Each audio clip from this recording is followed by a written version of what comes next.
Pemain Ikatan Cinta sindir isu perselingkuhan Amanda Manopo dan Arya, suami Putih N disalahkan. Buntut dari tersebarnya video mesra Arya Saloka dan Amanda Manopo, keduanya kini mendapat sorotan. Terlebih dugaan adanya perselingkuhan makin menguat setelah foto-foto kedekatan Arya Saloka dan Amanda Manopo di lokasi syuting bocor ke publik. Tak ada yang menyangka video mesra Arya Saloka dan Amanda Manopo tersebut bisa muncul ke publik. Apalagi dengan status Arya Saloka yang sudah memiliki istri. Banyak netizen yang sedih akan berita miring tersebut. Namun seolah bak peduli, Amanda Manopo lebih pilih diam membisu. Bahkan Amanda Manopo mencoba tegar dan sempat ngode sudah hatam digosipkan miring.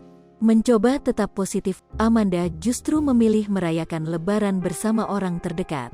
Meski non-muslim, pemeran Andin di Ikatan Cinta ini tetap ikut silaturahmi dengan bintang Ikatan Cinta lainnya.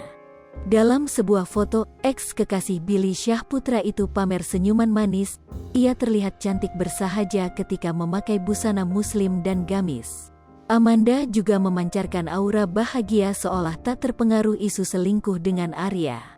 Tak cuma itu, Amanda juga dapat dukungan dari lawan mainnya, Sari Nila.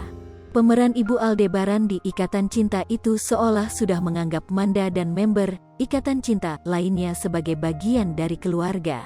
Where life begins and love never ends.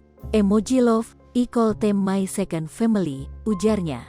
Bukan cuma Nila, Evan Sanders juga merepost foto tersebut. Ia seolah berharap dirinya, Amanda, Nila dan bintang Ikatan Cinta lainnya tetap bertahan. Never give up, ujar Evan. Unggahan Nila ini juga membuat fans Amanda terharu. Tak sedikit postingan tersebut diduga warganet seperti menyindir halus Arya karena tak ada di foto itu. Dan sampai sekarang Arya Saloka belum ada di sinetron Ikatan Cinta. Hai pemirsa Sri Popo TV, jangan lupa komen, like, dan subscribe, serta tonton terus berita-berita terupdate lainnya ya.